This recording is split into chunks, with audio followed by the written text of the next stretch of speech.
Feliz 2021 para todos, apesar desse momento triste que estamos vivendo, com mais de 200 e quase 30 mil mortos pela Covid, numa realidade, infelizmente, política muito conflituosa.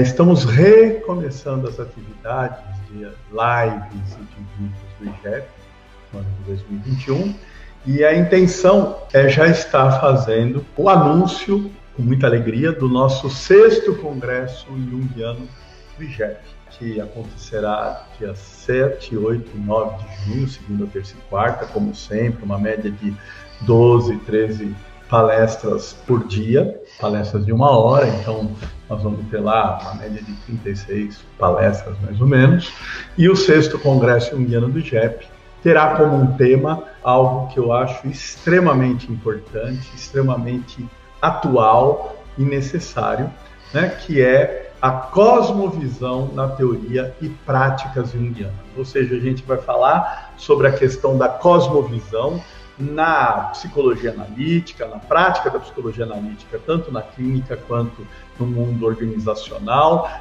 na arte-terapia, na psicossomática, no conhecimento como um todo, porque a obra junguiana ela transita pela ciência, pela arte, pela religião, porque Jung, desde o início da sua atuação profissional, mesmo quando ele estava lá em 1907, 1908, ligado ao Freud, ou a psicanálise freudiana, ele já tinha essa visão de homem integral, lidando com todos esses aspectos. Cosmovisão, ou Weltanschauung em alemão, é considerada a visão de mundo, né? E é um benefício extremamente necessário, como eu já disse, preponderante e até urgente que o conhecimento e a prática das terapias do campo junguiano produzem. A obra junguiana, em seu construto teórico, ele contribui para que as pessoas questionem o sentido e o significado da vida. Faz com que as pessoas reflitam o chamado, saiam da condição reptiliana de ficarem exclusivamente voltadas para a biossobrevivência e para o prazer imediato e muitas vezes inconsequente, né? Então essa obra estimula a consciência do ego para o processo de individuação.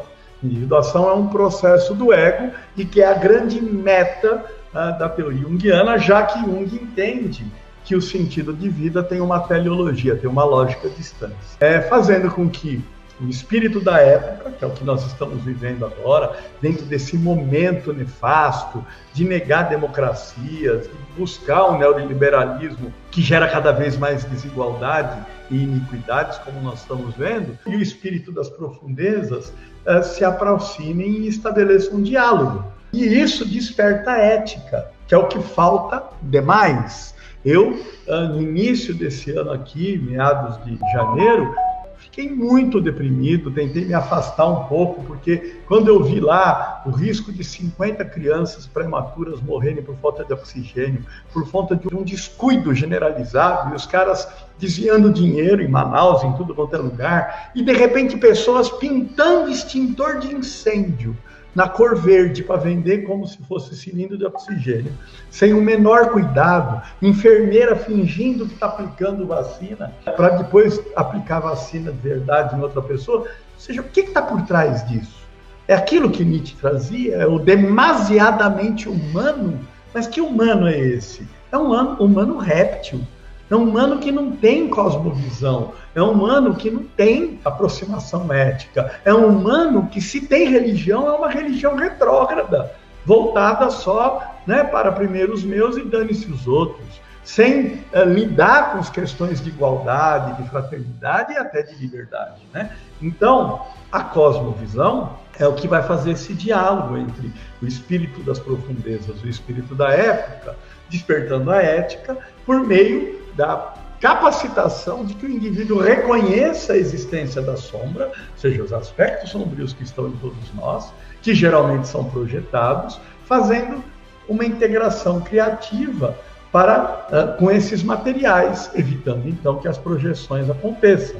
A projeção ela vai produzir o ódio, a raiva ou o fascínio, né? A pessoa fica identificada com aquilo, fazendo com que, desta maneira, as atitudes fanáticas, o materialismo exagerado, a unilateralidade, a literalidade das coisas, onde se perde toda a dimensão simbólica, deixem de ser imperativos nesta época retrógrada e obscurantista que nós estamos vivendo e que pode destruir, se a gente continuar desse jeito, todas as conquistas evolutivas que a humanidade teve, do ponto de vista político, com a democracia, do ponto de vista ambiental, com a preservação do meio ambiente, destruindo toda essa conquista que foi sofrida, né, que nós tivemos no campo das ciências, né, no campo, por isso que a gente está dando tanto negacionismo científico e até terraplanismo, olha que absurdo, no campo das artes, indo para uma hiperrealidade que tira a capacidade marginal, simbólica, criativa, e no campo das religiões, onde se usa uma religião fanatizante e absolutamente mágica, onde de repente o indivíduo, né, acredita que pagando R$1.000 num feijão ele vai ficar livre da Covid, né? E nós sabemos, a psicossomática, que a fé e o efeito placebo, ele tem uma eficiência sim. O problema é manter a pessoa durante um ano na fé e no efeito placebo desse feijãozinho, né? Aí é muito difícil. E aí o que acontece? Né? Vai mudando de religião, mas cada vez buscando religiões que estão muito mais voltadas exatamente para aquilo que a gente chama de prosperidade material, ao invés de sentido e significado de vida, ou seja, não contribui para a cosmovisão. Por isso, a cosmovisão faz com que as pessoas reflitam seus valores, crenças e impressões, sentimentos, pensamentos, intuições e os padrões automáticos, né, de condicionamento, de aprendizado, né, incluindo os códigos de conduta, ou essa moral imposta, né, e não a ética conquistada, para que a vida e o mundo sejam compreendidos de forma mais integral, holista, ecológica e implicativa. Então, este nosso 5º Congresso Junguiano do IGEP terá como pano de fundo todo este tema da cosmovisão. Eu estou muito entusiasmado com ele. Tenho certeza que os professores do IGEP, os analistas de informação, também estão preparando materiais incríveis, integrando a prática, né, com a teoria e esta visão.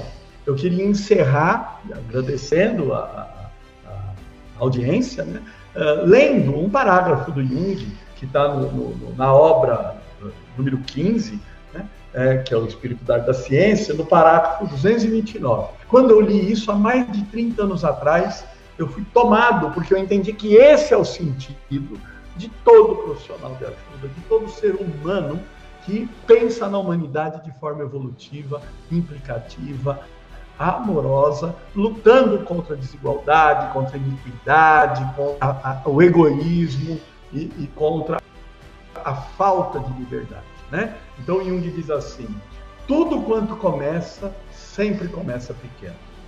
Não nos deixemos abater pelo laborioso trabalho executado discreta, mas conscientemente com cada pessoa em particular.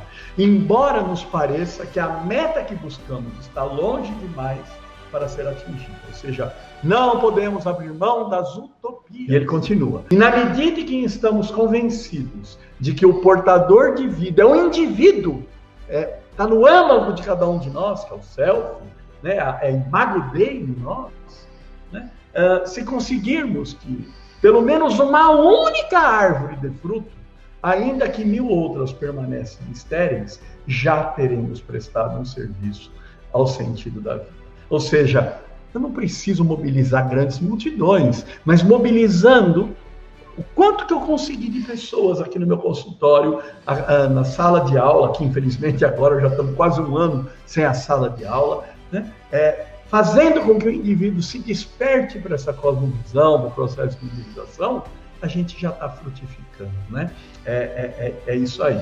Então, mas quem tiver, ele continua, a pretensão de fazer prosperar até o último grau tudo quanto deseja crescer, vai verificar que as ervas daninhas, que sempre vingam melhor, logo lhe crescerão por cima da cabeça. Veja o centrão aqui no Brasil, né? Que não é centro nenhum, é uma direita retrógrada e absolutamente obscurantista, e voltada para o dinheiro, é só dinheiro, né? Crescendo aí, né? De forma fantástica, né? Então ele continua, a meu ver, a tarefa mais nobre da psicoterapia no presente momento é continuar firmemente a serviço do desenvolvimento do indivíduo, fazer com que as pessoas saiam daquilo que estão envolvidas para se envolver consigo mesmo, com o self, com a imago-dei de cada um. E ele continua, procedendo desta forma, o nosso esforço estará acompanhando a tendência da natureza, isto é, estaremos fazendo com que se desabroche em cada indivíduo a vida na maior plenitude possível, pois o sentido da vida só se cumpre no indivíduo, não no pássaro empoleirado dentro de uma gaiola dourada. E, infelizmente, nós temos quase 50% da humanidade vivendo como réptil mesmo, porque não tiveram acesso à alimentação, à educação, a cuidado, à inclusão, e está piorando.